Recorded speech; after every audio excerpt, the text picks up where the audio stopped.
The chief commander of Iran's Revolutionary Guard Corps has issued a stern warning, raising tensions and reigniting fears of a potential new conflict involving the United States and Israel.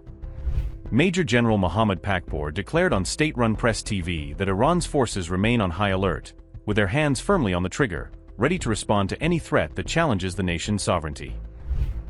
The IRGC chief commander said, "We warn the criminal, evil and anti-human enemies, particularly the United States and the fake and racist Zionist regime, to learn from historical experience and what they sustained in the 12-day imposed war in June, to avoid any miscalculation. If they commit any miscalculation, they will face a more painful and regret-inducing fate."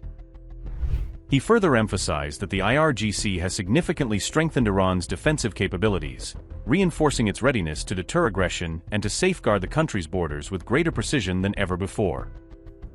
Meanwhile, Iran's foreign minister, Abbas Araghchi, commented on President Donald Trump's renewed rhetoric surrounding Iran's domestic protests, calling his words provocative and irresponsible in the current climate. In a detailed opinion piece, Araghchi argued that Trump's repeated threats have in fact emboldened extremist groups, serving as dangerous motivation for terrorist networks to escalate their activities across the region. Earlier, a high-ranking Iranian military officer had issued a sharp warning to Washington, cautioning the U.S. against undertaking any hostile action targeting the supreme leader, Ayatollah Ali Khamenei.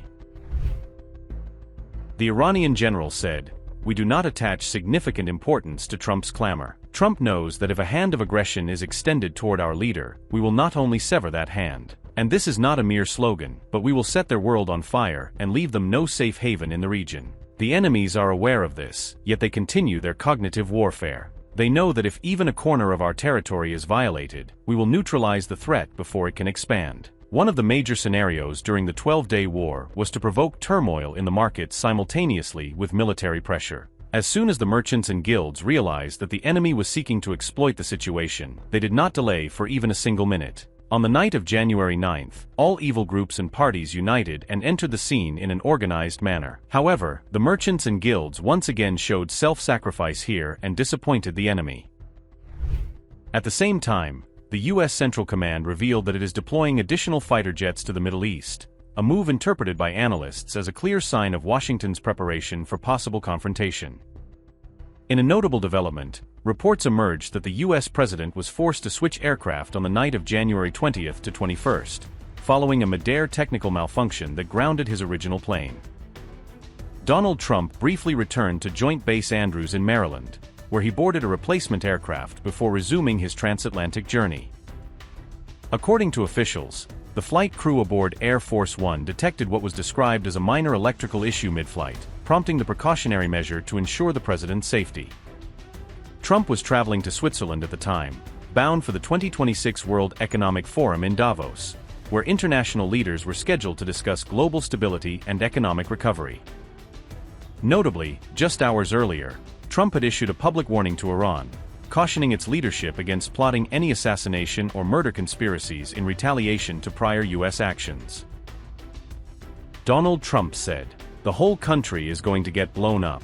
I have very firm instructions. Anything happens, they're going to wipe them off the face of this earth."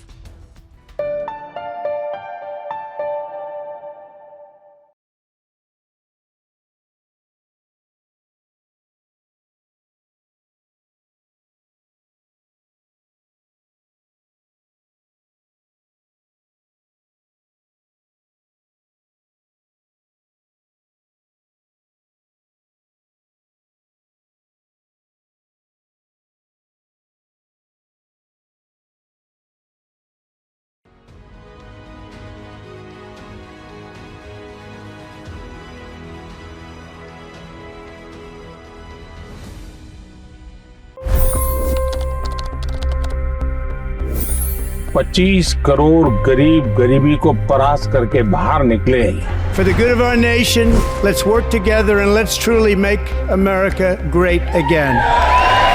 The fastest news breaks. Requested PM saying that we will have to speak to Putin and to Zelensky. The biggest news makers. The relationship with India is probably the most important bilateral relationship the U.S. will have for the rest of this century. The capital delivered quite an election result today. Expert analysis.